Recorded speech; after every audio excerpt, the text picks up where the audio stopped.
Good afternoon students. अब जो topic हम लोग शुरू करने जा रहे हैं वो है अल्ट्रासोनिक टेस्टिंग। देखिए, अभी तक आपने जितनी भी टेस्टिंग देखी हैं उन सब में कुछ ना कुछ आपको एडवांटेज था कि आपको उसके बेसिक टर्मिनोलॉजी काफ़ी हद तक पता होती थी।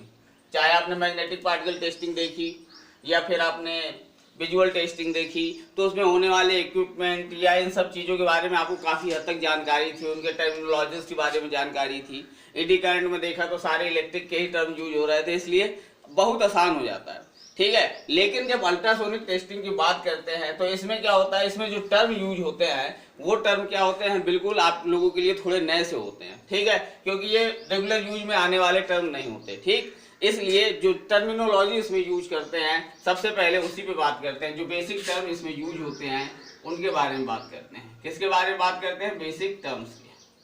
ठीक है, अब सबसे पहले यदि अल्ट्रासोनिक की बात करें तो अल्ट्रासोनिक क्या है? हम जानते हैं कि हमारे पास जो साउंड वेव्स होती हैं, ठीक है, साउंड वेव्स की बात यदि करें तो ये साउंड वेव्स, ठीक, यदि हाई फ्रीक्वेंसी की होती हैं तो उन्हें हम कहते हैं अल्ट्रासोनिक, और यदि लो फ्रीक्वेंसी की होती हैं तो वो कहलाती हैं इंफ्रासोनिक।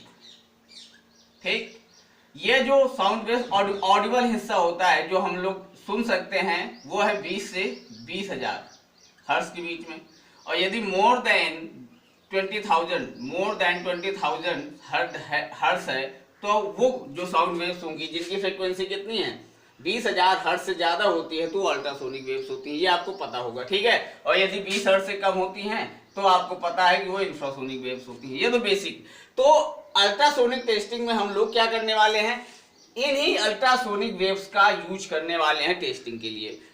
मतलब ऐसी वेव्स का यूज करने वाले हैं जिनकी फ्रीक्वेंसी कितनी होगी, 20,000 हर्ट्ज से ज्यादा होगी, यानी 40,000, 50,000, 60,000 हर्ट्ज की जो फ्रीक्वेंसी वाली वेव्स होती हैं उन वेव्स का हम लोग क्या करेंगे, अल्ट्रासोनिक टेस्टिंग में यूज करने वाले हैं। ठीक है, अब यदि ये वेव्स हैं तो वेव्स की सारी प्रॉपर्टीज इसमें होनी चाहिए। ठीक, तो इसमें जो टर्म यूज होते हैं वो भी सारे वेव्स के ही होते हैं। क्या होते हैं? वेव्स के। जो टर्मिनोलॉजी यूज होती है वो सब किसकी है? साउंड वेव्स की टर्मिनोलॉजी इसमें यूज होती है। क्लियर? ठीक है, तो क्या होने वाला है अल्ट्रासोनिक टेस्टिंग में, हम लोग साउंड वेव्स का यूज करने वाले हैं। क्या करने के लिए? मटेरियल टेस्टिंग करने के लिए। ठीक है, क्लियर? ठीक है, तो चलिए शुरू करते हैं। सबसे पहला जो टर्म होता है, यदि वेव्स है तो क्या करती है, स्कैटरिंग शो करती है। क्या करती है? कोई भी वेव्स होती है स्कैटरिंग शुरू करती है। स्कैटरिंग का मतलब क्या होता है कि यदि मैंने साउंड वेव जनरेट की, किसी भी तरीके की साउंड वेव्स जनरेट की, ठीक है, तो जनरेट की तो इसका प्रोपागेटिंग क्या बिल्कुल सीधी चलती है क्या? साउंड वेव्स क्या बिल्कुल सीधी एक लाइन में चलती है क्या? जैसे लाइट वेव्स की बात यदि करें तो लाइट वेव्स कैसी होती हैं, बिल्कुल सीधी एक लाइन में, कैसी? स्ट्रेट ट्रेवल करती है। कैसे? स्ट्रेट ट्रेवल करती हैं, स्ट्रेट ट्रेवल करती हैं। पर साउंड वेव्स, जैसे ही मैंने साउंड बोला, मैंने कहा कि भाई मुझसे 1 मीटर दूरी पे कोई व्यक्ति खड़ा है, सिर्फ उसी को सुनाई दे ऐसी साउंड वेव जनरेट करो। क्या ऐसा होता है? नहीं होता। साउंड वेव जैसे ही आपने जनरेट की, इनका दायरा क्या होता है, जैसे जैसे डिस्टेंस बढ़ती जाती है ये स्कैटर करती जाती है। क्या करती जाती हैं? फैलती चली जाती हैं। ठीक है, एनवायरनमेंट में क्या होती जाती हैं, साउंड वेव्स बिखरती चली जाती हैं, यानी इसको, इसी फिनोमेना को कहा जाता है स्कैटरिंग। क्या कहा जाता है? स्कैटरिंग। कि ये जैसे जैसे आगे बढ़ती जाएंगी इनका वेव फ्रंट क्या होता जाएगा, बड़ा होता जाता है। इसी फिनोमेना को क्या कहते हैं हम लोग? स्कैटरिंग कहते हैं। क्लियर? ठीक है, क्लियर है? ठीक है ना? ठीक, तो स्कैटरिंग समझ में आया। सिंपली क्या है? Reflection of sound waves, reflection of sound waves from its original path, from its original path of propagation, यानी अपने ओरिजिनल पाथ से जो इनका डेविएशन होने वाला है, जो इनका रिफ्लेक्शन होने वाला है, उसको हम क्या कहेंगे? स्कैटरिंग कहते हैं। ठीक है, पहला टर्म। ठीक, दूसरा टर्म आता है एब्जॉर्प्शन। क्या होता है? एब्जॉर्प्शन। जब भी ये साउंड वेव्स किसी मीडियम में जाके टकराती हैं, ये साउंड वेव्स यदि किसी भी जगह से टकराती हैं तो कोई भी, ये बिल्कुल बेसिकली अदर वेव्स की तरह, लाइट वेव्स की तरह ही बिहेव करेंगी। कुछ हिस्सा क्या होगा, रिफ्लेक्शन में होगा, कुछ हिस्सा ट्रांसमिट कर जाएगा, कुछ ना कुछ क्या हो जाएगा, एब्जॉर्ब हो जाता है। क्या हो जाता है, कुछ ना कुछ एब्जॉर्ब हो जाता है। जो हिस्सा एब्जॉर्ब होता है, जो हिस्सा एब्जॉर्ब होता है, एक हिस्सा तो क्या हो गया, रिफ्लेक्ट होगा, दूसरा ट्रांसमिट हो जाएगा, ठीक। लेकिन जो हिस्सा एब्जॉर्ब होता है उसका क्या होता है, वो किसी न किसी दूसरे फॉर्म में कन्वर्ट होता है। यानी यदि या तो हीट के फॉर्म में कन्वर्ट हो जाएगा, तो किसी दूसरी फॉर्म में, यदि टकराया है तो एब्जॉर्ब होगा, तो या तो हीट के फॉर्म में कन्वर्ट हो गया होगा या वाइब्रेशनल फॉर्म में आ गया होगा। तो जो एक कन्वर्जन ऑफ साउंड एनर्जी है, क्या है, यदि मैं एब्जॉर्प्शन को सिंपली डिफाइन करना चाहूं तो conversion of sound energy, conversion of sound energy, conversion of sound energy from one form to another, from one form to another, from one form to another, ठीक है, due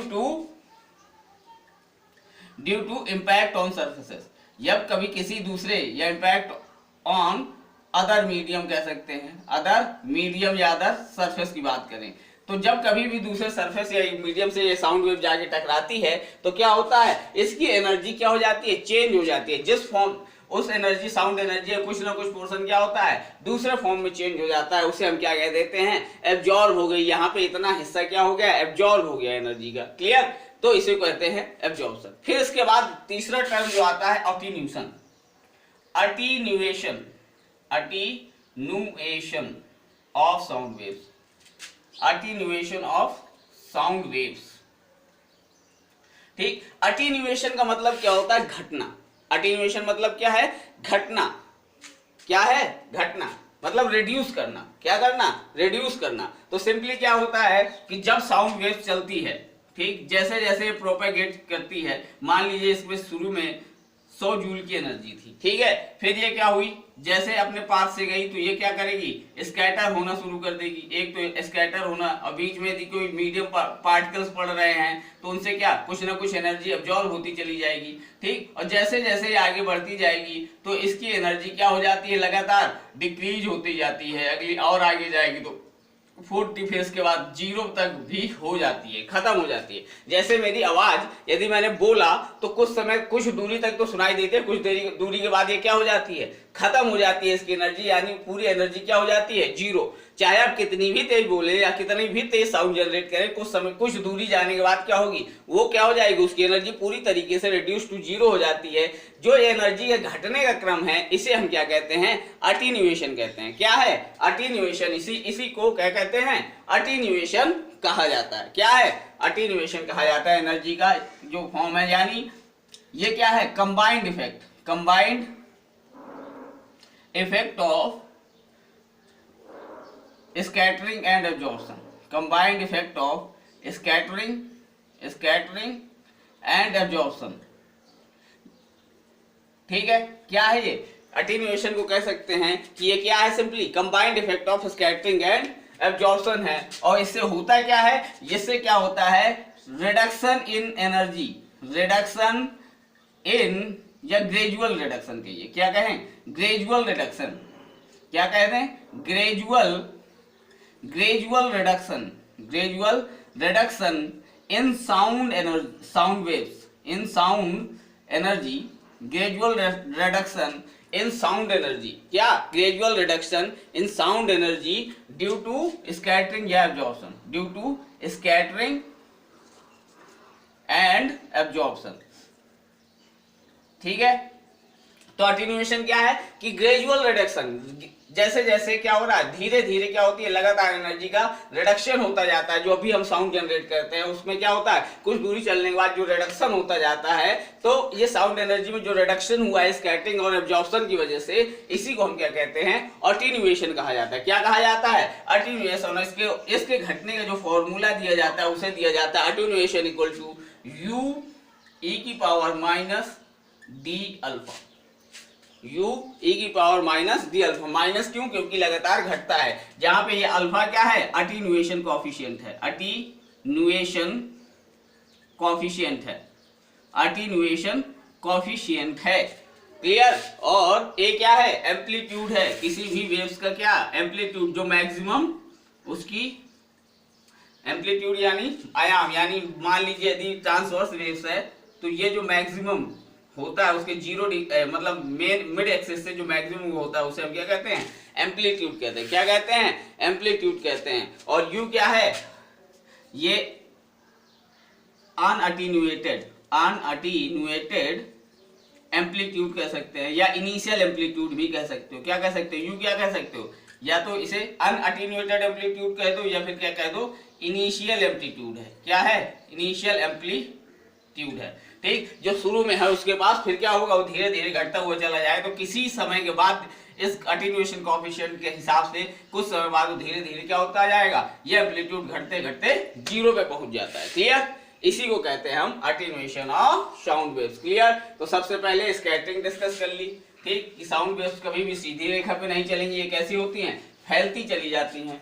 ठीक, फिर इसके बाद हम लोगों ने जो बात की वो एब्जॉर्प्शन की, किसी भी सरफेस में यदि टकराएंगी तो निश्चित तौर पे क्या होने वाला है, वहां पे वो एब्जॉर्ब होती हैं तो या तो किसी हीट फॉर्म में या तो वाइब्रेशनल फॉर्म में कुछ ना कुछ एनर्जी का हिस्सा क्या हो जाता है, लॉस हो जाता है, उसे हम कहते हैं एब्जॉर्प्शन। और दोनों को यदि कंबाइंड इफेक्ट स्कैटरिंग और एब्जॉर्प्शन को मिला दिया जाए तो जो टर्म बनता है उसे हम कहते हैं अटेन्यूएशन, यानी gradual reduction in energy of the sound waves due to क्या, स्कैटरिंग एंड एब्जॉर्प्शन।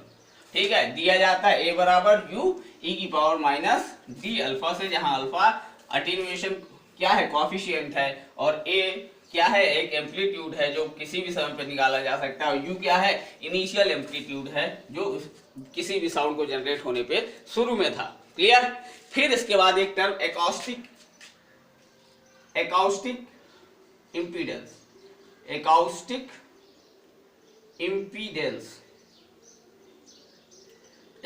इम्पीडेंस की बात करते हैं। अब सबसे बड़ी जो बात है यहाँ पे, जिस तरीके से हम लोग फोर्स की बात करते हैं, क्योंकि अपने जनरल उसमें करते हैं फोर्स, तो फोर्स को क्या कह देते हैं कि चेंज इन मोमेंटम, यानी मास इनटू वेलोसिटी। ठीक है, इसी तरीके से यदि हम बात करें तो जब साउंड वेव्स किसी मीडियम में इंटर करेंगी, किसी मीडियम में यदि ट्रेवल कर रही होंगी तो वहां पे वो किसी तरीके शो करती हैं, एक इम्पीडेंस प्रोवाइड करते हैं। ये एक ऐसा टर्म है जिसको हम लोग यूज करते हैं कि जब हम एक मीडियम से दूसरे मीडियम में जाएंगे तो फिर किस तरीके से हम लोग अपनी चीजों को इंटर रिलेट करेंगे, उसके लिए एक टर्म दिया जाता है एकॉस्टिक इम्पीडेंस। और इसको सिंपली डिफाइन किया जाता है एकॉस्टिक इम्पीडेंस को Z बराबर रो इंटू वी, जहां रो क्या है, सिंपली डेंसिटी है, और v क्या है, वेलोसिटी ऑफ साउंड वेव्स है, velocity of sound waves in that medium. ठीक, किसी मीडियम में यदि साउंड वेव चल रही है तो उसकी डेंसिटी जो मीडियम की है उसमें कितनी स्पीड से चल रही है, उन दोनों का यदि मल्टीप्लिकेशन किया जाए तो ये क्या देता है हमें, ये देता है हमें एकॉस्टिक इम्पीडेंस। क्या देता है, एकॉस्टिक इम्पीडेंस। क्या देता है, एकॉस्टिक इम्पीडेंस। ठीक है, और जितना ज्यादा, अब यदि मान लीजिए ये एक उसमें है, ये मान लीजिए मेरे पास एक मीडियम है, ठीक, जिसमें साउंड वेव चल रही थी, उसके बाद ये दूसरा मीडियम है। ठीक, तो इसमें मान लीजिए Z1 है कुछ ρ1 इंटू V1, इसी तरीके से यहाँ Z2 है कुछ ρ2 इंटू V2। ठीक है, यदि ये इन जो दोनों डिफरेंस Z2 माइनस Z1 जितना ज्यादा होगा, Z2 माइनस Z1 जितना ज्यादा होगा उतनी ही एनर्जी क्या होने वाली है, इन दोनों में जितना डिफरेंस होगा उतनी ही एनर्जी क्या होती है, रिड्यूस होती है या रिफ्लेक्ट हो जाती है। क्या होती है, रिफ्लेक्ट होने वाली है, क्योंकि यदि इन दोनों की प्रॉपर्टीज में बहुत बड़ा अंतर होगा, यानी ये मान लीजिए सॉलिड है, ठीक है, सॉलिड से हम लोग यदि जा रहे हैं लिक्विड में तो दोनों में डेंसिटी का बहुत बड़ा अंतर हो जाएगा, तो वेलोसिटी भी बहुत ज्यादा डिफरेंट होगी। तो ये जितना ज्यादा वो होगा तो उतना ही क्या होगा, यदि एक मीडियम से दूसरे मीडियम में जाएंगे तो उसका ज्यादातर हिस्सा क्या होने वाला है, फिर साउंड वेव्स का रिफ्लेक्ट कर जाता है। ठीक है, तो यानी जितना ज्यादा ये एकॉस्टिक डिफरेंस में इम्पीडेंस में जितना ज्यादा अंतर होने वाला है उतना ही ज्यादा बड़ा हिस्सा क्या होगा, हमारा रिफ्लेक्ट करने वाला है। ठीक है, क्या होने वाला है, रिफ्लेक्ट करने वाला है। अब समझिए, इसी चीज को यूज किया जाता है हमारी अल्ट्रासोनिक टेस्टिंग में। होता क्या है कि मान लीजिए यहाँ पे एक मटेरियल है मेरे पास, उसके बीच में ये यहाँ कहीं पे क्रैक है, ठीक है। तो जब तक यहाँ से हमारी ये साउंड वेव चलेगी तब तक तो कोई दिक्कत नहीं, पर जैसे ही ये दूसरे हिस्से में, दूसरे मीडियम में, अब यहाँ पे क्रैक्स है तो इसमें क्या हो गया, मीडियम में या डेंसिटी में चेंज आया ना, तो जब डेंसिटी में चेंज आया तो बहुत बड़ा हिस्सा इसका क्या होने वाला है, रिफ्लेक्ट होने वाला है। क्या होने वाला है, रिफ्लेक्ट होने वाला है। और इसी रिफ्लेक्टेड जो अटेन्यूएशन होता है या वेव्स होती है, इसी रिफ्लेक्टेड वेव्स को क्या कर लेते हैं हम लोग, मीजर कर लेते हैं। और जब मीजर कर लेंगे तो निश्चित तौर पे हमें पता चल जाएगा कि यहाँ पे डिफेक्ट है। इसी चीज को हम देखेंगे अभी आगे, ठीक है, क्लियर। इसी चीज को यूज किया जाता है अपनी अल्ट्रासोनिक टेस्टिंग के लिए, ठीक है, क्लियर, ठीक है। बाकी और किसी ज्यादा चीज की, बाकी इसमें और चीजें हुई होती है लेकिन उसका हमें ज्यादा यूज नहीं है, हमें सिर्फ अपनी यूज की चीजें पढ़नी है, ठीक है, बेसिक टर्म्स में, ठीक है। तो आपको अकॉस्टिक इंपीडेंस की बात करनी है, Z1 Z2 आपको अच्छी तरीके से जानना है। और Z1 Z2 में जितना ज्यादा अंतर होगा आपको ये ध्यान रखना, उतना ही ज्यादा बड़ा हिस्सा आपको क्या होने वाला है, रिफ्लेक्ट होने वाला है, क्लियर, ठीक है। चलिए ये क्लियर हो गया अकॉस्टिक इंपीडेंस।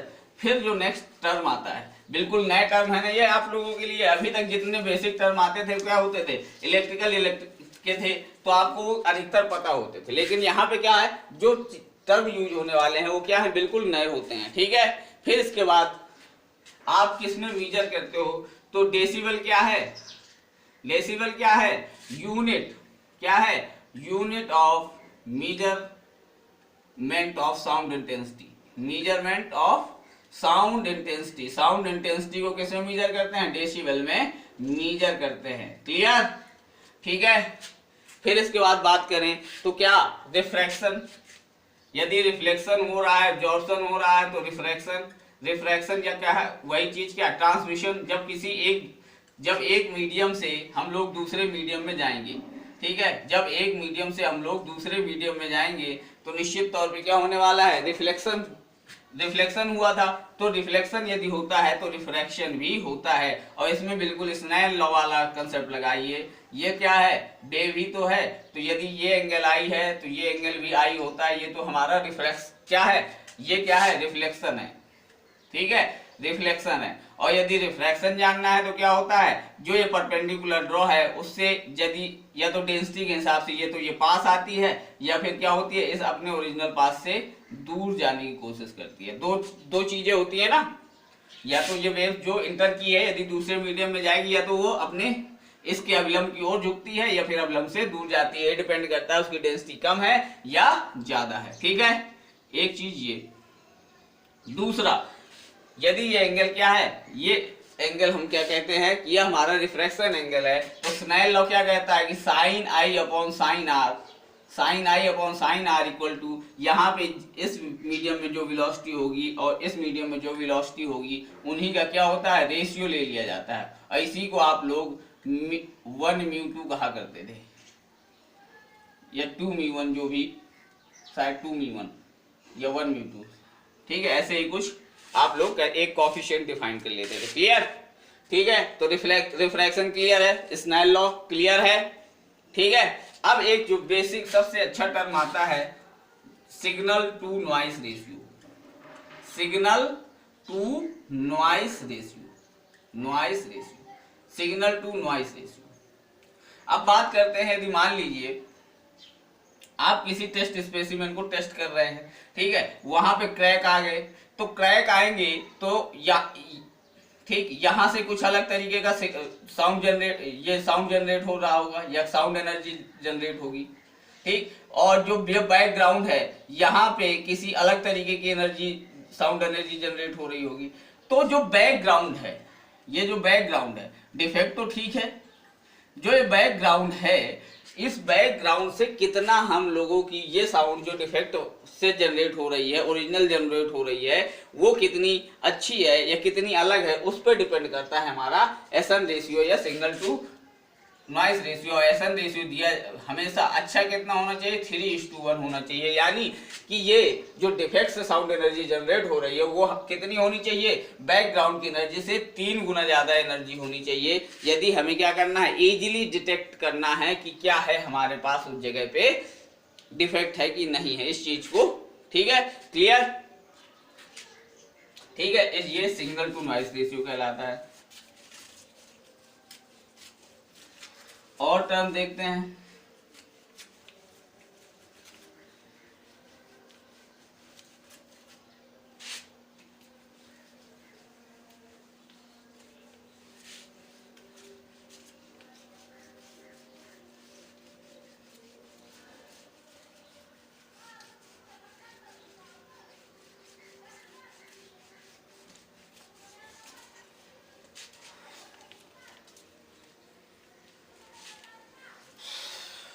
फिर इसके बाद बात करते हैं किसकी, और अदर टर्म की देख लेते हैं। तो क्या एक होता है हमारा बैंड विड्थ।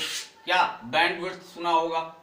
बैंड विड्थ की इतनी बैंड विड्थ है हमारे उसकी रेडियो सिग्नल की या इसकी। तो इसका मतलब क्या होता है? इसका मतलब होता है कि जब भी कोई वेव जनरेट होती है, जब भी कोई वेव जनरेट होती है तो वो सिंगल एक फ्रीक्वेंसी पे जनरेट नहीं होती है। जहां कहीं से भी यदि मैंने बोला तो क्या इस जो मैंने बोला उसकी एक ही फ्रीक्वेंसी है क्या पूरी साउंड की? नहीं, उसमें ढेर सारी वेव्स होती हैं। क्या होती हैं? ढेर सारी वेव्स अलग अलग फ्रीक्वेंसी की जनरेट होती हैं। ठीक है, जब ढेर सारी वेव जनरेट होंगी तो फिर सीधी सी बात है कि बैंड विड्थ किस तरीके से डिफाइन किया जाता है कि जो मेरी सबसे हायर फ्रीक्वेंसी वाली, यानी हायर फ्रीक्वेंसी वाली वेव्स है, और जो मेरी सबसे लोअर फ्रीक्वेंसी वाली है, यदि इसको HH लिखूं, और जो मेरी सबसे लोअर फ्रीक्वेंसी वाली है, उन दोनों में जो डिफरेंस होता है उन दोनों को क्या कहते हैं? बैंड विड्थ कहा जाता है। क्या कहा जाता है? Difference between higher frequency to lower frequency simply क्या कहलाता है? बैंड विड्थ कहलाता है। और इसी में एक क्यू फैक्टर डिफाइन किया जाता है, क्यू फैक्टर भी यूज किया जाता है। क्यू फैक्टर सिंपली किस तरीके से डिफाइन किया जाता है कि जो मेरी फ्रीक्वेंसी है, या फिर से फ्रीक्वेंसी को एफ से डिनोट करते हैं तो एफ से लिख लीजिए, कोई दिक्कत? F H upon F into. तो अब यदि क्यू फैक्टर की बात करें तो क्यू फैक्टर दिया जाता है कि अब मुझे पता है कि जो मेरी सबसे हायर फ्रीक्वेंसी है वो, ठीक है, और जो मेरी लोअर फ्रीक्वेंसी है, यानी ये एफ एल हो गई, ये मान लीजिए एफ एच हो गई, ठीक है, ये एफ एच और एफ एल, तो उनके बीच में क्या होगी? एक सेंट्रल फ्रीक्वेंसी भी होगी। उन दोनों के यदि एवरेज लिया जाए तो क्या होगा? एक सेंट्रल फ्रीक्वेंसी भी होगा। तो सिंपली सेंट्रल फ्रीक्वेंसी यानी एवरेज, इन दोनों का F H upon F L का एवरेज ले लिया जाए, ठीक, और उसमें बैंड विड्थ का क्या कर दिया जाए? बैंड विड्थ से यदि डिवाइड कर दिया जाए तो उसी को हम लोग क्या कहते हैं? क्यू फैक्टर कहते हैं। क्या कहते हैं? क्यू फैक्टर कहते हैं। जहां पे ये सेंट्रल फ्रीक्वेंसी है एफ सी क्या है? Simply F H plus F L upon 2, ठीक है, ये क्या है मेरा? Band width simply. क्लियर? ठीक है, इस तरीके से। और मुझे नहीं लगता कि और ज्यादा कुछ ज्यादा इंपॉर्टेंट है। और बाकी एक सुपर पोजिशन प्रिंसिपल होता है। Superposition principle. Superposition principle क्या होता है कि यदि माने कहीं मेरे पास किसी मीडियम में दो वेव्स आ रही हैं, मान लीजिए ये एक वेव जा रही है, ये एक वेव जा रही है, कुछ समय बाद ये क्या होंगी? दोनों सुपर इम्पोज कर जाएंगे एक दूसरे से। यदि मान लीजिए ए है, ये बी है, तो ये जब एक दूसरे से मिलेंगी तो ये इनमें से कुछ ना कुछ क्या होगा? एक नेट रिजल्ट बनेगा, और वो क्या होगा? सिंपली एक दूसरे के सुपर पोजिशन से गेन किया जाता है। क्लियर? ठीक है, इस तरीके से। अब ये इतने बेसिक टर्म्स लगभग यूज होते हैं हमारी अल्ट्रासोनिक टेस्टिंग में। तो आपको टर्मिनोलॉजी बिल्कुल ध्यान रखनी है क्योंकि इसमें से 2-2 नंबर के क्वेश्चन बनने के पूरे चांसेस रहते हैं। क्या रहते हैं? इसकी अल्ट्रासोनिक टेस्टिंग के जितने भी ये टर्म हैं इनसे 2-2 नंबर वाले क्वेश्चन बनते हैं कि भाई क्या है बैंड विड्थ, क्यू फैक्टर क्या होता है, ठीक, अटेन्युएशन का क्या मतलब है, ठीक, इन चीजों से। क्लियर? ठीक है, इसलिए बेसिक टर्मिनोलॉजी को कम से कम साउंड, क्योंकि ये अल्ट्रासोनिक टेस्टिंग है तो इसके साउंड के पूरी जितनी ये टर्म यूज होते हैं उनको आपको दिमाग में बैठा लेना है। क्लियर? ठीक है, अब बात करते हैं यदि वेव्स हैं तो क्या होगी? प्रोपागेट करेंगी। ठीक है, तो टाइप्स ऑफ वेव्स की बात कर लेते हैं। टाइप्स ऑफ वेव्स, कितनी तरीके की साउंड वेव्स जनरेट होती हैं? तो सबसे पहला लॉन्जिट्यूडनल वेव्स। लॉन्जिट्यूडनल वेव्स अच्छी तरीके से जानते हैं आप, ठीक, क्या होती हैं? यदि मान लीजिए किसी उसमें साउंड इस तरीके से चल रही है कि यहाँ पे पास पास है, फिर ये दूर दूर हो जाए साउंड पार्टिकल, और फिर पास पास आ जाए, फिर दूर दूर हो जाएं, यानी कंप्रेशन कंप्रेशन और इलांगेशन, कंप्रेशन एंड इलांगेशन, इस तरीके से यदि चल रही हैं ये साउंड वेव्स, और चल कैसी रही हैं, जिस डायरेक्शन में हमारी साउंड वेव जनरेट की गई है उसी डायरेक्शन में चल रही हैं। कैसी है साउंड, यदि इसी डायरेक्शन में जनरेट की गई है साउंड, तो प्रोपागेशन भी कैसा है, sound in the direction of sound, in direction of sound. ठीक है, उसी डायरेक्शन में यदि कंप्रेस होके इलॉन्ग होके इस तरीके से चल रही हैं, पैरेलल चल रही हैं हमारी साउंड के डायरेक्शन के, तो ऐसी वेव्स क्या कहलाती हैं, लॉन्जिट्यूडनल वेव्स कहलाती हैं। और ये वेव्स किसमें, सॉलिड, लिक्विड, गैस तीनों में ही जनरेट की जा सकती हैं। ठीक है, सॉलिड, लिक्विड, गैस तीनों में ही जनरेट की जा सकती हैं। वहीं यदि दूसरी वेव्स की बात करें तो हम लोग जानते हैं transverse waves. Transverse waves, transverse waves क्या होती हैं, ट्रांसवर्स वेव्स होती हैं सिंपली जो हम लोग रोप में देखते हैं। क्या होते हैं, रोप में देखते हैं। तो इसमें क्या होती है, हमें स्ट्रेंथ मीडियम की जरूरत होती है। क्या होती है, स्ट्रेंथ मीडियम रिक्वायर्ड होता है। ऐसी वेव्स तभी ट्रेवल करती है। अब इनका ट्रेवलिंग मोशन, ट्रेवल का वेव साउंड वेव किस तरफ चल रही है, इस तरफ, लेकिन ये कहाँ, साउंड पार्टिकल्स किस तरफ चल रहे हैं। अब साउंड वेव्स के मोशन के, साउंड वेव्स, ये साउंड वेव्स का मोशन है, साउंड वेव का मोशन है, उसके ये क्या पार्टिकल कैसे है, परपेंडिकुलर मूव करते हैं। कैसे, परपेंडिकुलर मूव करते हैं, जबकि यहाँ पे कैसे, उसी के डायरेक्शन में अलोंग में मूव कर रहे थे। ठीक, स्ट्रेंथिंग मीडियम की जरूरत होती है, इसलिए कैसा, ये सिर्फ सॉलिड में ही जनरेट होती हैं और कुछ हद तक लिक्विड में भी जनरेट की जा सकती हैं, लेकिन गैस में इनका कोई वो नहीं होता है। ठीक है, ये चीजें, दो वेव्स तो ये आपने अच्छी तरीके से पढ़ रखी हैं, कोई दिक्कत नहीं है। ठीक है, इनके बारे में आप जानते भी हैं। लेकिन जो तीसरी वेव्स होती है, ठीक, प्लेट वेव्स, सरफेस वेव्स की तरह, उनके बारे में बात करते हैं। ठीक, हमें जो यूज होने वाली हैं, ये दोनों वेव्स तो हमें अल्ट्रासोनिक टेस्टिंग में यूज भी नहीं होती। ठीक है, अल्ट्रासोनिक टेस्टिंग में जो वेव्स यूज होती है उनके बारे में बात करते हैं। वो है सरफेस वेव्स या रियलाइज वेव्स। कौन सी, तीसरी वेव्स होती है सरफेस वेव्स और रियलाइज वेव्स। कैसी होती हैं, रियलाइज वेव्स। ये कैसी होती हैं, ये कॉम्प्लेक्स वेव्स होती हैं। कैसी होती है, कॉम्प्लेक्स वेव्स होती हैं। और ये कैसी, सरफेस को पकड़ करके चलना पसंद करती हैं। कैसे, सरफेस को पकड़ करके, जैसे आप ये देखिए, जैसे अर्थक्वेक आता है, अर्थक्वेक भी क्या, एक तरीके की क्या है, अल्ट्रासोनिक वेव्स ही होती हैं। ठीक, तो कुछ क्या होती हैं, सरफेस को पकड़ करके चलती हैं। ठीक, वो जो वेव्स जो सरफेस को पकड़ के चलती है उन्हीं को हम सरफेस वेव्स या रियलाइज वेव कहते हैं। ठीक है, तो ये कैसी होती हैं, ये होती हैं, ये सिंपली क्या होती हैं, सरफेस को पकड़ के चलती हैं और very sensible to surface defect. यही क्या होती हैं, सरफेस डिफेक्ट्स के लिए कैसी होती हैं, सबसे अच्छी वेव्स होती हैं। ठीक है, क्लियर।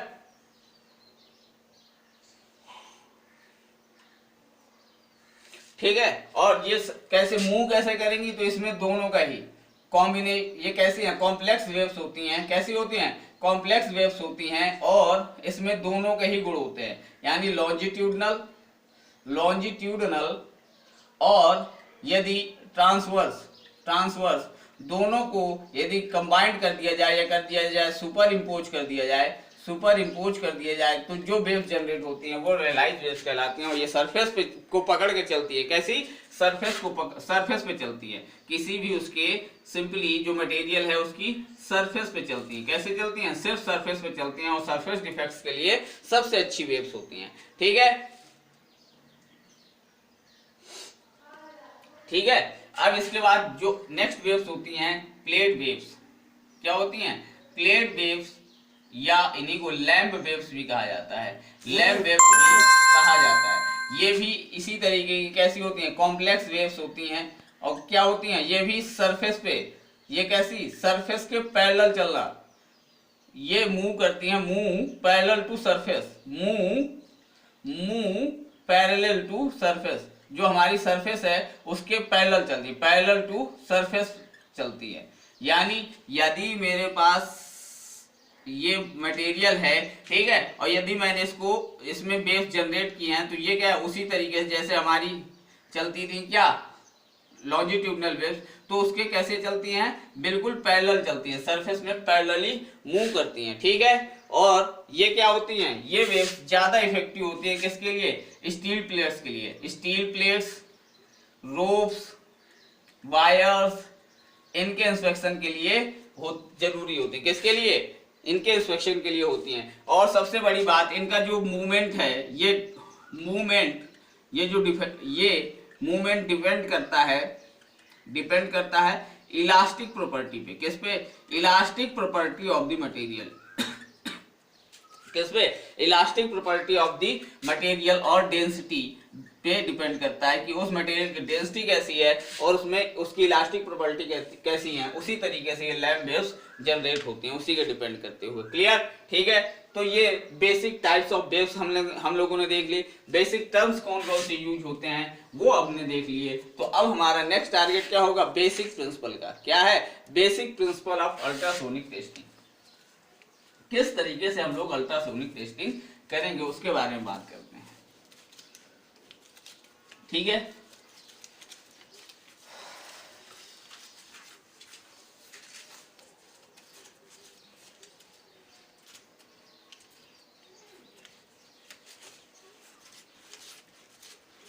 तो क्या करने वाले हैं अब हम लोग, basic principle of ultrasonic testing जब देखते हैं, ठीक है।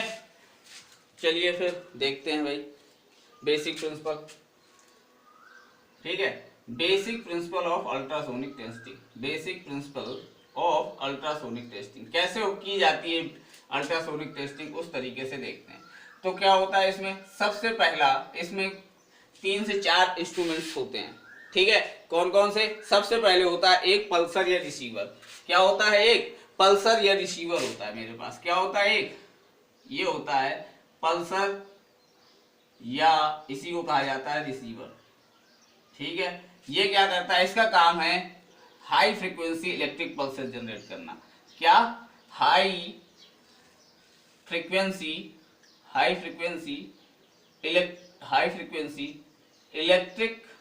इलेक्ट्रिक पल्सेस जनरेट करता है। क्या करना, इलेक्ट्रिक पल्सेस जनरेट करता है हाई फ्रीक्वेंसी की, ठीक है, क्लियर। फिर इसके बाद यहां से नेक्स्ट जो होती है वो होती है ट्रांसड्यूसर। क्या होता है, एक ट्रांसड्यूसर, नेक्स्ट डिवाइस होती है इसमें ट्रांसड्यूसर। क्या होती है, ट्रांसड्यूसर। क्या होती है, ट्रांसड्यूसर। ट्रांसड्यूसर पे बात करते हैं तो ट्रांसड्यूसर 2 काम करता है। एक तो ये क्या करता है, जो ये आपकी इलेक्ट्रिक पल्सेस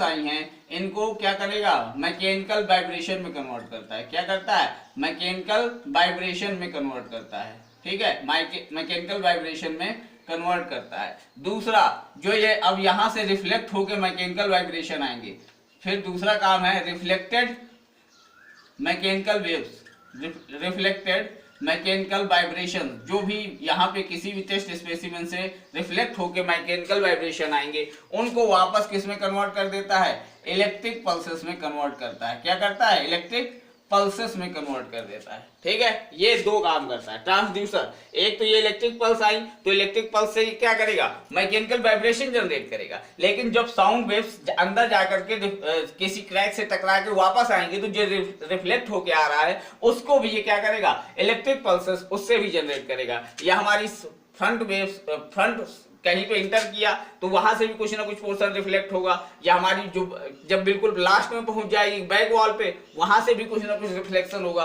तो जो रिफ्लेक्टेड मैकेनिकल वाइब्रेशन है उनको वापस इलेक्ट्रिक पल्सेस में कन्वर्ट करने का काम कौन करता है, ये सिंपली ट्रांसड्यूसर करता है, ठीक है। ये क्या है, कपलेंट। इसके बाद लगा होता है एक कपलेंट।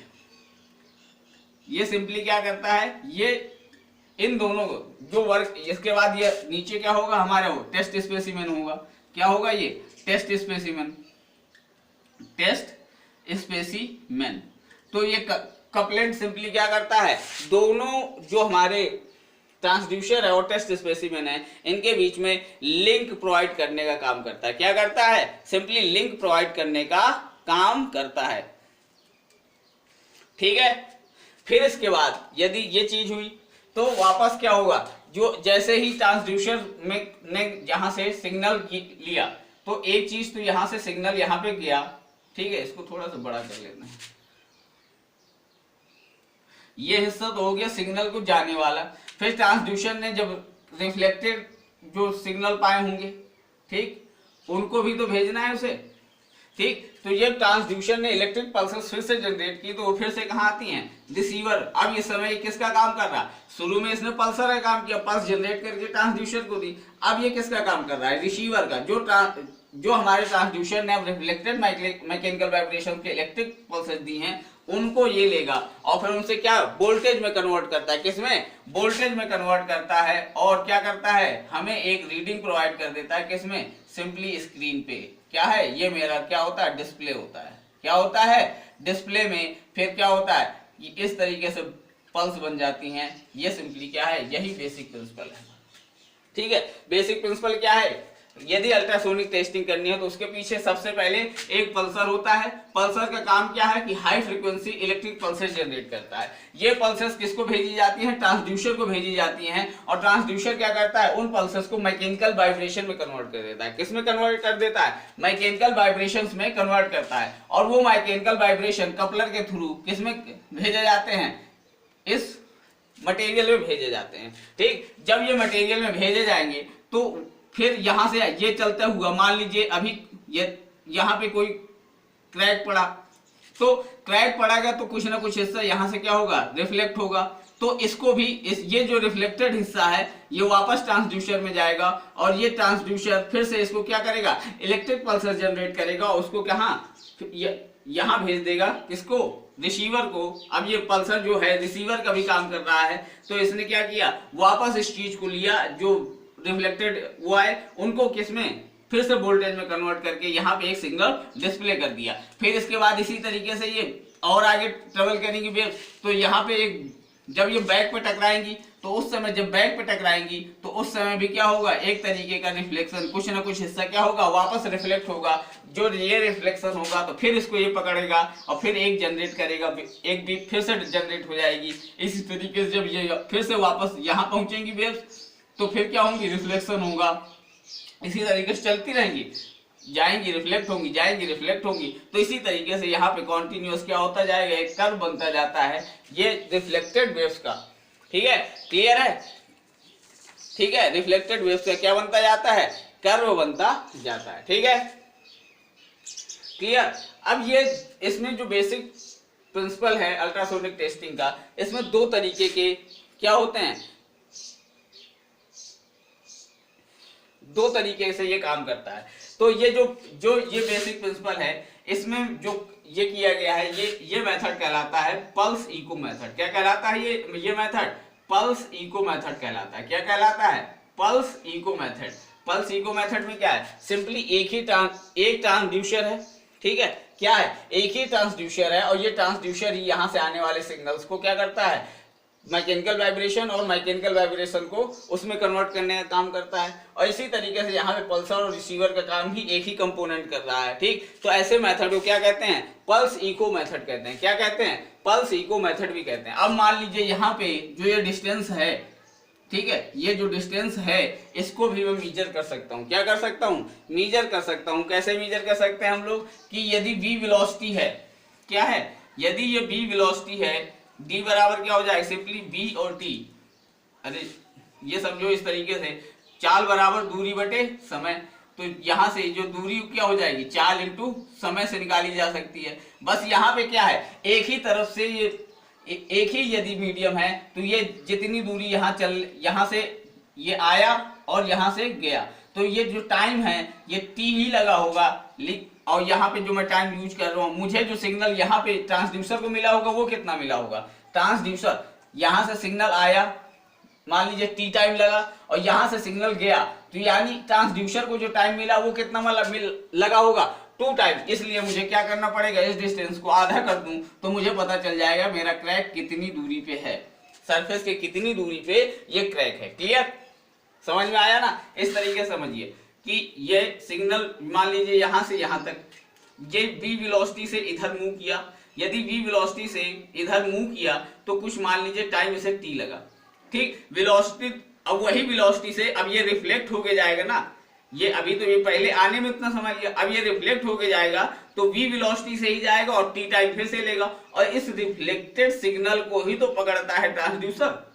ठीक, इस रिफ्लेक्टेड सिग्नल को तो उसे कितना, यदि मैं कहूं तो ये b इंटू टी, अब b इंटू टी यानी ये डिस्टेंस उसे क्या 2 बार चलनी पड़ी क्या, ये 2d के बराबर हो जाएगी क्या। और यदि मुझे ओरिजिनल चाहिए तो मुझे क्या करनी पड़ेगी, इससे सिंपली 2 से क्या कर दूं, डिवाइड कर दूं या कहो। ठीक है, ये b और t एक बार में ये इतनी, और b इंटू टी दूसरी बार में, दोनों को जोड़ ही तो बनेगा 2d। तो मुझे क्या चाहिए, सिर्फ एक बार की डिस्टेंस चाहिए ना, तो एक बार की चाहिए तो इसे क्या कर देते हैं, हाफ कर देते हैं। इस तरीके से मैं क्या डिस्टेंस भी गेन कर सकता हूँ कि कितनी डिस्टेंस पे मेरा ट्रैक्स है। क्लियर, ठीक है। एक चीज, एक मेथड और इसी में यूज होता है, ट्रांसमिशन मेथड। ठीक है, उसको भी देख लेते हैं हम जब, ठीक है। तो उसको कैसे, उसमें कुछ खास अंतर नहीं आता, बस अंतर ये है यहां पे,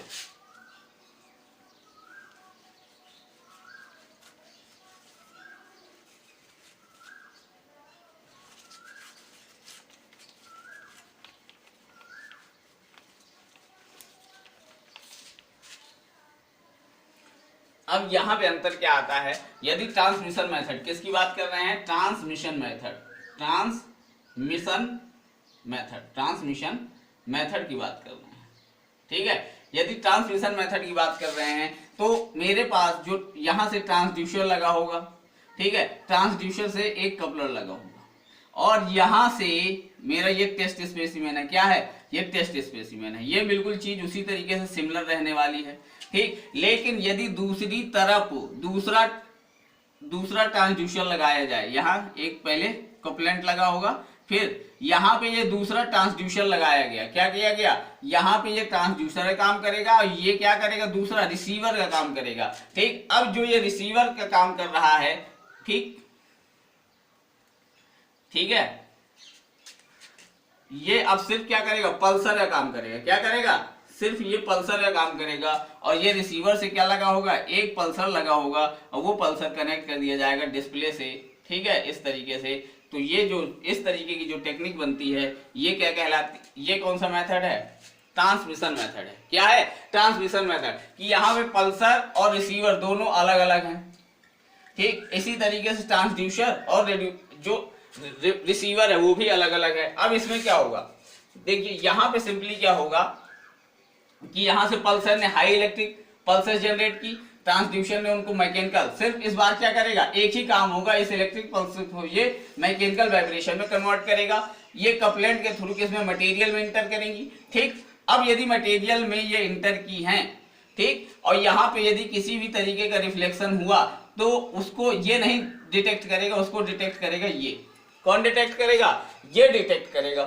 ठीक है, जब ये डिटेक्ट करेगा, जैसे ही रिफ्लेक्शन हुआ, जो ये रिफ्लेक्शन हुआ उसको डिटेक्ट करके ये क्या करेगा, सीधे फिर से रिसीवर को प्रोवाइड करेगा, और रिसीवर क्या करेगा, उस समय एक बीप जनरेट कर देगा। तो अब जब ये बीप यहीं पे सीधे जैसे ही रिफ्लेक्शन हुआ उसी समय यदि जनरेट हो गई, तो क्या होगा, इस बार डिस्टेंस सिंपली d बराबर b इंटू टी से दी जाएगी। ठीक है, v वेलोसिटी से गया और t, तो जैसे ही यहाँ पे टकराया और टकराने के बाद जैसे ही रिफ्लेक्ट हुआ, तुरंत ये क्या करता है, रिसीवर उसको पकड़ लेता है और क्या करता है, d बराबर b into T distance create कर देता है। तो इसमें ट्रांसड्यूसर और रिसीवर क्या हो जाते हैं, अलग अलग हो जाते हैं। इसे कहते हैं हम सिंपली ट्रांसमिशन मेथड। ठीक है, तो आज के लिए इतना रखते हैं अभी के लिए। ठीक, इसके बाद हम लोग कौन कौन से इक्विपमेंट यूज होते हैं इसमें, इसके आगे अभी सीआरओ टेक्निक्स भी इसी में पढ़ेंगे, तो इसमें काफी कुछ है अभी सीखने के लिए। ठीक है, तो आज के लिए इतना ही रखते हैं। ठीक है, अल्ट्रासोनिक टेस्टिंग में। ठीक है, थैंक यू।